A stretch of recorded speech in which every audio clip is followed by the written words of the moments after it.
Lo que buscábamos con esta investigación era conocer cómo se había desarrollado la trayectoria de vida de mujeres mapuche que eran dirigentes sociales en la región metropolitana, que las había llevado a constituirse como líderes de base. Entonces en eso como que quisimos profundizar en 4 puntos principalmente, que era conocer cuáles eran sus prácticas, cómo negociaban, si había un otro con el que negociaban, cómo se resignificaba la identidad mapuche en este contexto urbano y si es que habían o no demandas de género asociadas como a esta trayectoria. El principal resultado de nuestra investigación consistió en que descubrimos que estas mujeres se subjetivaban en el punto cuando ellas llegaban a Santiago, es decir, en la migración campo-ciudad. Estas mujeres llegaban a Santiago y se encontraban con una precariedad que las hacía organizarse dentro de otras formas de organización, dentro de la Junta de Vecinos, de la Junta de Pobladores, en las que posteriormente canalizaban todas sus demandas y las llevaban a una organización mapuche con sus pares. Bueno, las conclusiones también se dividieron como en estos puntos que te mencionaba y principalmente,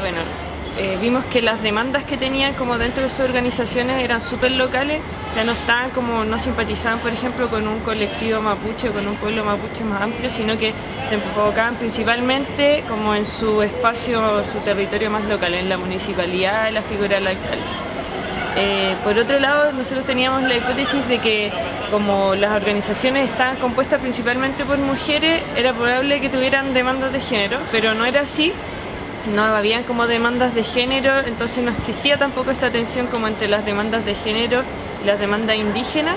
pero sí vimos que como se subjetivaban en su categoría como de mujeres. En el fondo la organización era un espacio súper propio de ellas, en el fondo era un espacio donde tenían como formas de desarrollarse que no encontraban en otros espacios como familiares, por ejemplo.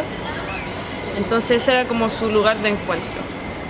Por otro lado, respecto a la identidad mapuche, vimos que la forma en que ellas se entendían como mapuche era súper particular y que también se asociaba como a esta localidad. Y también tenían como grandes estereotipos sobre lo que creían que era ser mapuche, en el fondo súper asociado como a la ruralidad, la vestimenta, el hablar el mapudungún, siendo que ellas vivían otra realidad y era una forma diferente como de resignificar su identidad indígena.